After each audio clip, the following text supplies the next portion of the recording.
This one I gave to a coworker at the end of our summer job. Before the last year in high school, this was the last summer job I was. So at that point, I wrote something for everybody because at that point I was more into my writing and more into sharing it with people.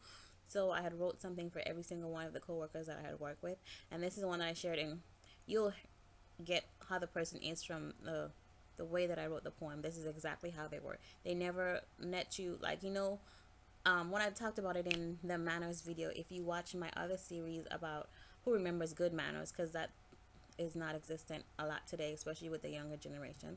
But back then, like, you could not walk into the office and not tell that man good morning, good afternoon. Well, it's good morning or good afternoon because we weren't in the office at night. You could not tell that man, walk in the office and not tell that man good morning or good afternoon. And sometimes he would be in his office in the dark, right? Because he will be there like from 6 o'clock and nobody knows he's in there. But if you walk by his office and don't say good morning, he's like gonna come at you. And I'm like, who's supposed to know you sitting in there in the dark? Like, ain't nobody opening the door in the dark to see if you sitting in there.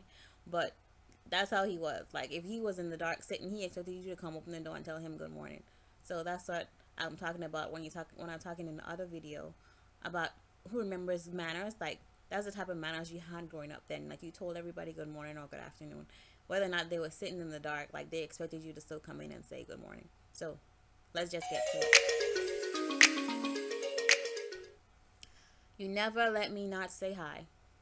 You always made sure that I smiled. You were the first at work each day to see everyone's passing face. Still young at heart and young at mind, watching soaps catching up with times. Filling in episodes that we missed, making sure we were still on in sync. Private school done did you well, but you missed the public school hard knock spell that taught you my brashness was me being bold, to make sure that life doesn't knock me over. It has been my pleasure to be part of the day. There is a lot to not miss, I must say. But it was fun, and I'm telling you bye. The one who never let me not say hi.